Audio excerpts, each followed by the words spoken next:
Parler sans micro, je pensais de un micro et tout. On s'entend. Merci à tous d'être venus, relativement nombreux. Je sais que Yannick est légèrement stressé, ça se comprend parce que c'est quand même le lancement d'un joli roman. Malvo, on est tous là pour ça. Est-ce qu'on parlerait pas de l'homme d'abord? Vous êtes curieux de le connaître, pour ceux qui ne le connaissent pas, j'imagine.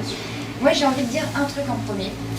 C'est que l'homme que j'ai rencontré moi, il y a quelques mois en arrière, était un homme un peu culotté, dans le bon sens.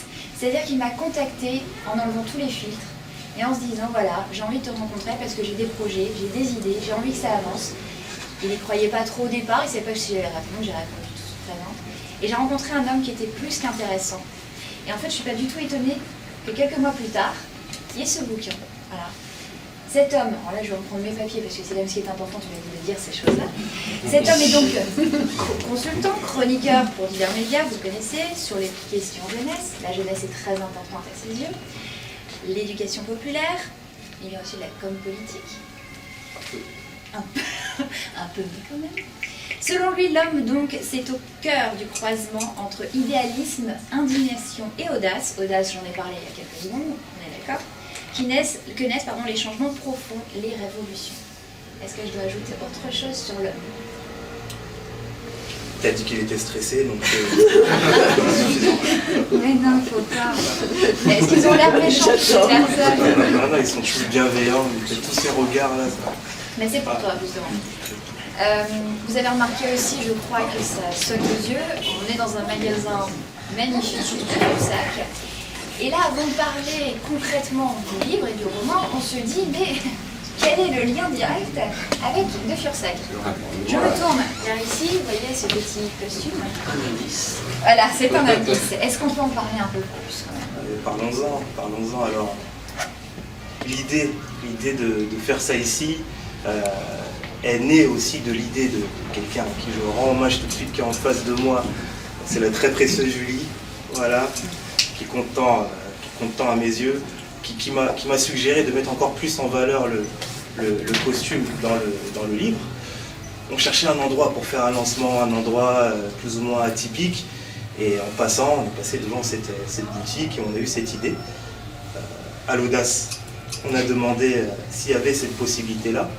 Ça a été possible, on a été très très bien accueillis, vraiment, je tiens vraiment... J'aimerais même qu'ils puissent me rejoindre ici pour qu'on puisse les voir, ceux de la boutique. Ils se cachent là-bas, mais voilà, vraiment on a été très très bien accueillis. Voilà, moi j'ai envie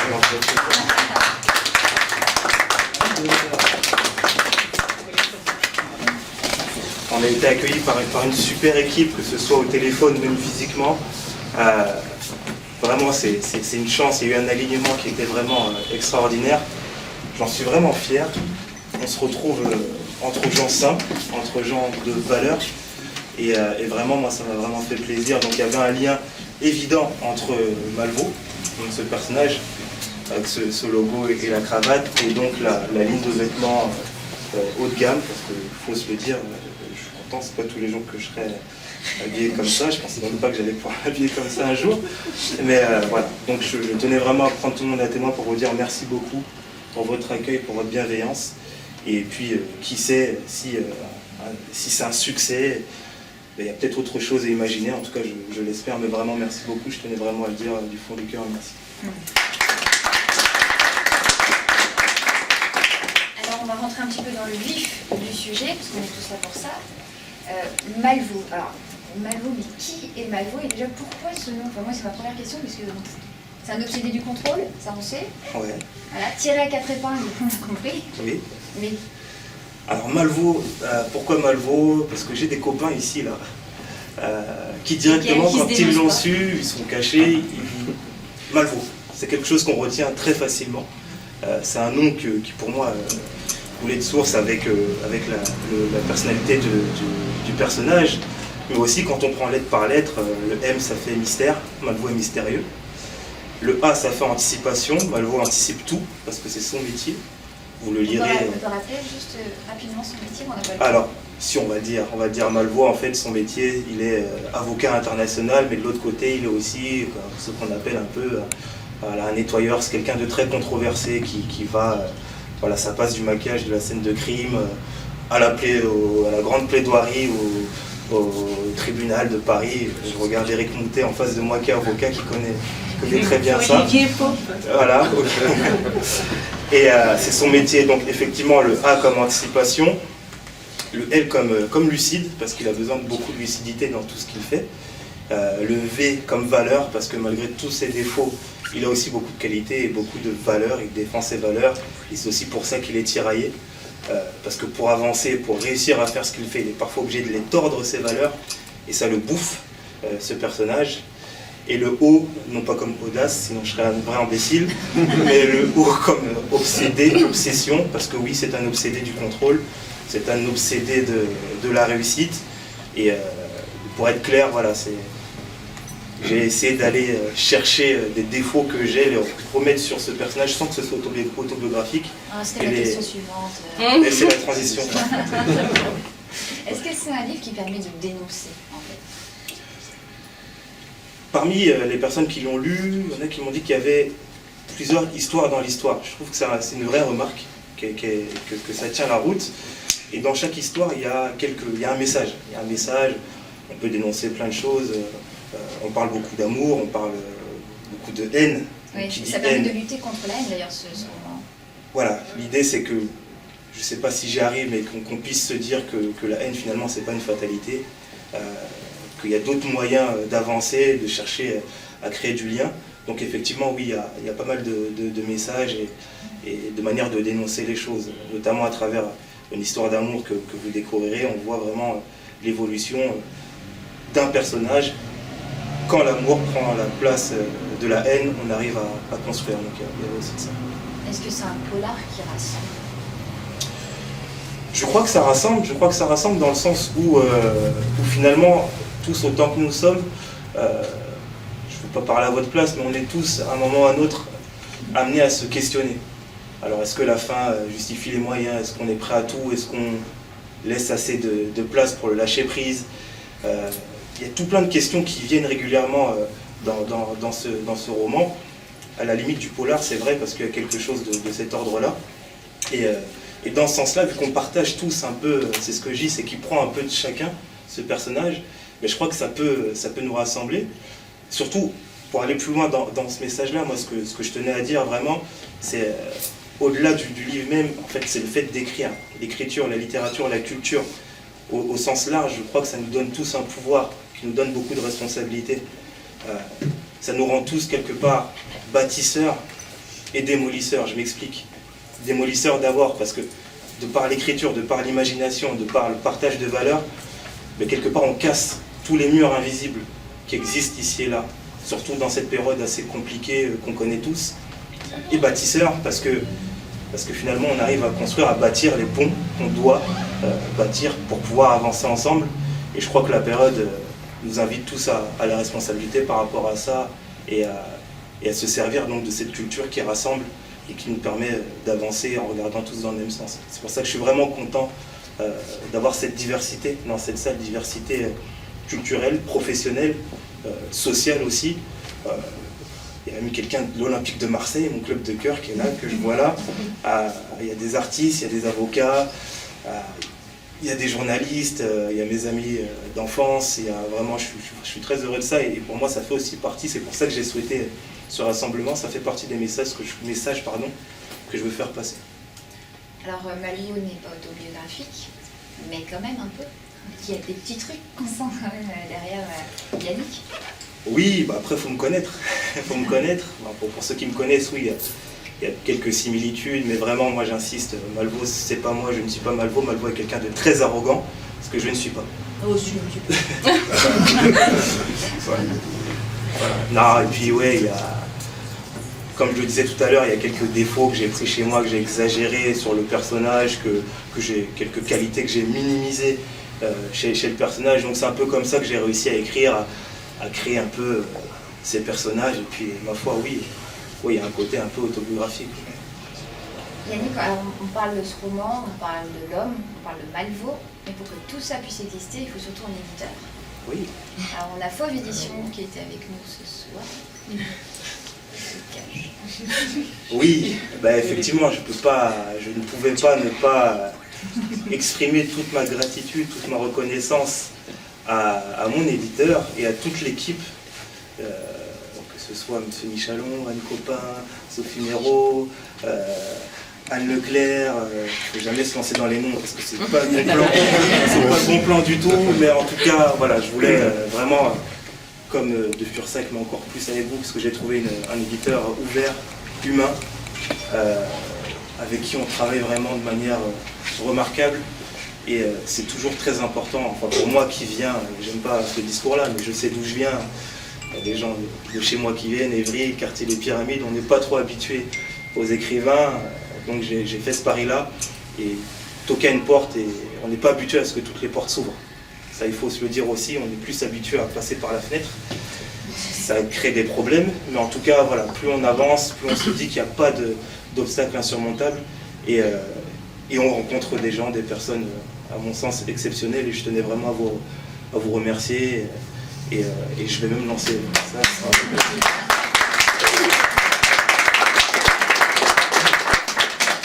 Quand on prend la décision de publier un livre, il y a deux critères essentiels. Le premier, c'est le plaisir de l'écoute. Et la complexité de l'ouvrage du livre attiser la curiosité. Je tiens à dire au passage qu'il est admirablement préfacé. On ne fait jamais de préface pour un roman. Mais là, je veux dire, c'était pas facile de passer à côté. Et le deuxième critère, c'est l'auteur. Donc, c'est venu nous voir. Et tout de suite, je veux dire, le charisme naturel, l'écoute, le charme était présent. Donc, il n'y avait plus qu'à faire. Là-dessus, je veux dire, on est dans l'univers de l'impossible qui est réglé tout le temps, en permanence, parce que tu nous surprends. On est ici, c'est totalement inattendu. C'est admirablement bien marketé, ce qui est au niveau de la littérature est une erreur à ne jamais faire. Mais là, ça marche. Il y a les réseaux sociaux fonctionnent, tout fonctionne. Donc bonne chance au livre, à toi. Et je t'assure de tout le soutien de l'ensemble de l'équipe. C'est ta personne. Toutes les interrogations qu'il y a dans le livre, on maquille ça sous un roman, mais c'est riche. C'est riche comme je fais le pari que tu es. Et l'adéquation, elle est totale et évidente. Le livre se termine sur une sorte de costard, encore une fois. C'était comme si c'était prévu d'avance. T'as une bonne étoile. Voilà. Merci.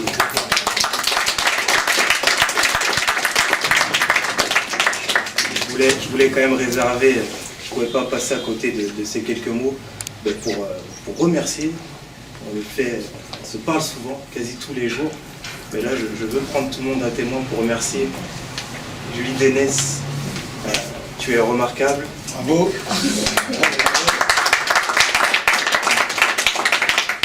La préface que tu as faite, honnêtement je ne pouvais pas imaginer mieux, j'imaginais personne d'autre pour le faire.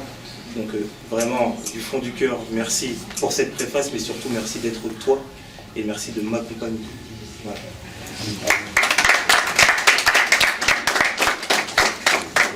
Peu de déclarations d'amour ce soir, très ému. Est-ce que du coup, puisque ça a l'air de très bien se passer et qu'en effet je suis d'accord, il y a une sorte de good vibes autour de toi, est-ce qu'on peut imaginer que ce sera la même chose pour Malvo en faisant ça? Et en se disant que peut-être il puisse y avoir, pourquoi pas, dans ta tête d'audacieux, et une espèce d'adaptation au cinéma. Alors je vais trahir un petit secret qu'on a avec Yves Michalon. Effectivement, c'est ça fait partie de mes rêves. En fait, j'ai des rêves tous les jours. Voilà. J'ai des rêves tous les jours, il y en a que j'arrive à réaliser. Mais je souhaite passer du rêve à l'objectif. Et je suis en train de passer du rêve à l'objectif, de faire de Malveau quelque chose, parce que quand vous aurez l'occasion de lire, vous verrez que c'est un roman très visuel. Très visuel. Et c'est un peu une ambition que j'ai, de pouvoir passer à l'écran. Mais j'ai pas envie d'attendre simplement que ça me tombe dessus.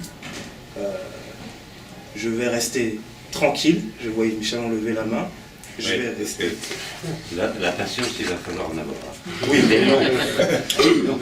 Oui, la patience est mère mais c'est possible. Des vertus.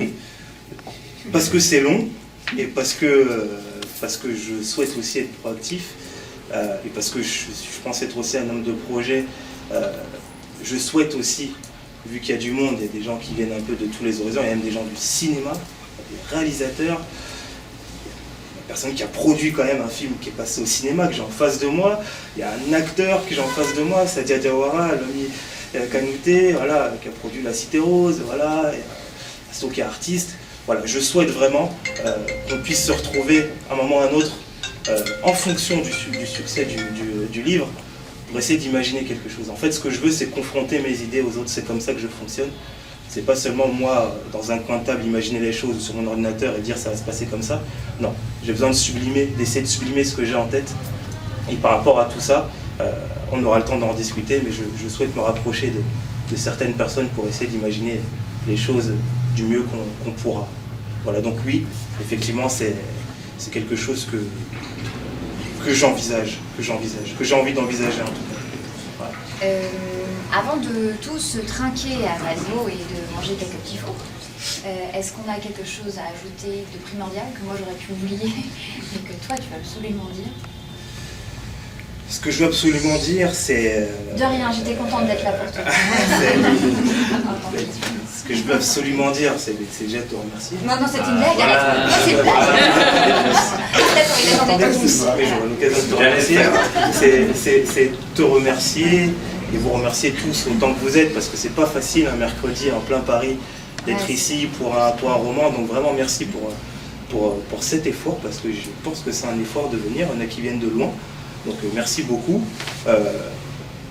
Vraiment, vous aurez le livre entre les mains. Je parlais tout à l'heure de partage de culture. Un livre, ça se partage. Voilà, on en parle. À l'époque des réseaux sociaux, c'est juste le petit service que je vous demande. N'hésitez pas à vous prendre en photo avec le livre, à le partager. Il y a une page Facebook, à l'accompagner, aux amis journalistes, à en parler aussi, parce que vous avez aussi un rôle à jouer là-dedans. Vraiment qu'on puisse vraiment lancer ce truc-là. Je vous ai tous pris de toute façon, vous êtes tous embrigadés dans l'univers Malveau. Et à partir de là, on va avancer ensemble. Et je compte sur vous pour faire votre part, déjà en le lisant, parce que je vais les griller, ceux qui ne l'auront pas lu. Quand je pose des questions, j'ai des questions pièges sur le livre, donc déjà le lire et en parler autour de vous tout simplement. Et puis voilà, on est dans la simplicité, dans l'humilité. Hein, on n'a pas refait le monde, mais à notre échelle, on a donné notre contribution. Donc merci encore Sandra pour ta présence et pour ton animation.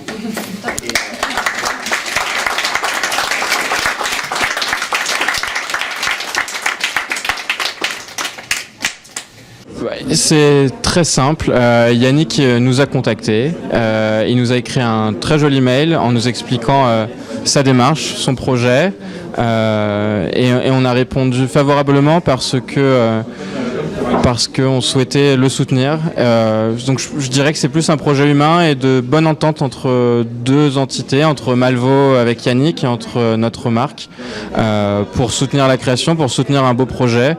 Voilà, il nous a tout simplement touchés et on a accepté de le faire assez simplement. Est-ce que le fait qu'il vienne d'un cours de la région parisienne un peu stigmatisé ne vous a pas fait peur? Non, bien au contraire, c'était peut-être la démarche effectivement de Yannick, alors il l'a pas poussé lui-même, il l'a pas véhiculé, il s'est pas présenté comme ça même à nos yeux. En revanche, il nous a montré un projet de nouveaux romans, de briser des frontières entre guillemets pour utiliser des grands termes. Et c'est plus ça qui nous a plu. Et pour recentrer un peu dans le sujet, il nous a aussi beaucoup parlé d'élégance, de costumes, d'habits qui fait le moine, et ça nous a touché, et ça nous a plus parlé. Alors là on s'est dit effectivement si pour lui le vêtement a cet objectif là, alors effectivement nous aussi on partageait ces valeurs là, c'est-à-dire ces valeurs d'élégance, qu'un costume ou qu'un vêtement en général peut envoyer beaucoup de messages, qu'il soit bon ou mauvais, ça dépend de qui le porte. Ça nous a plu, et c'était plus sur ce sens là effectivement qui nous approchait plus que sur les questions identitaires ou de banlieue, pour être honnête. Si cela vous fait, Guillaume TV+ serait très heureux pour vous l'accueillir un jour pour ces émissions. Oui, eh bien parlons-en, tout est ouvert. Vous connaissez mon contact maintenant. Je vous en prie.